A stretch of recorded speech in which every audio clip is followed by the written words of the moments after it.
दिल न मिलते तो मुलाकात अधूरी रहती, दिल न मिलते तो मुलाकात अधूरी रहती। बात तो होती मगर बात अधूरी रहती, दिल न मिलते तो मुलाकात अधूरी रहती।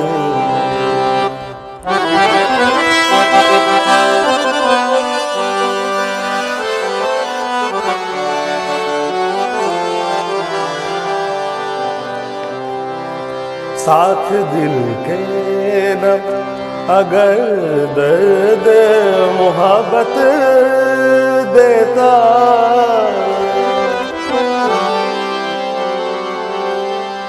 साथ दिल के न अगर दर्द मोहब्बत देता,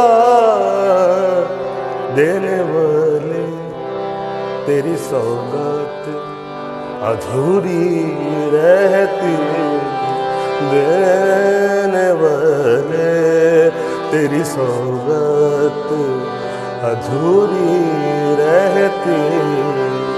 बात तो होती मगर बात अधूरी रहती, दिल न मिलते तो मुलाकात अधूरी रहते।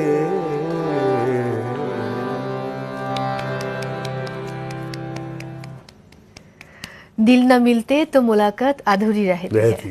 বাহ, একদম অদ্ভুত কথা এবং প্রকৃত কথা, অনবদ্য সুন্দর। আসলেই অনেক অনেক ভালোবাসা। আমি একটু দর্শকদেরকে আমন্ত্রণ জানিয়ে এসে গল্প শুরু করছি। নিশ্চয়ই। দর্শক, সঙ্গীত এমন একটি শিল্প মাধ্যম যেটা আমাদের আত্মার তৃপ্তি যোগায় এবং জীবনের যে অবস্থাতেই আমরা থাকি না কেন সঙ্গীতের দ্বারস্থ হই, কারণ সঙ্গীতের মাঝেই খুঁজে পাই আমরা আত্মার প্রশান্তি।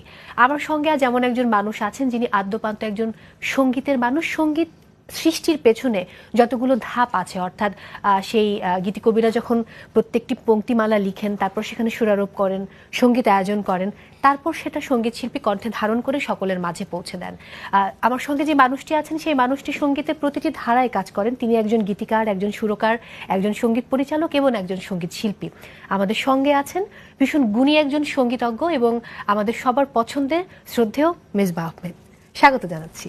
শুভেচ্ছা আপনাকে। আশা করছি পুরোটা সময় খুব ভালো গল্পে কাটাবো আমরা, তবে গল্পের ফাঁকে ফাঁকে একটু হলেও গান শুনবো এবং আমি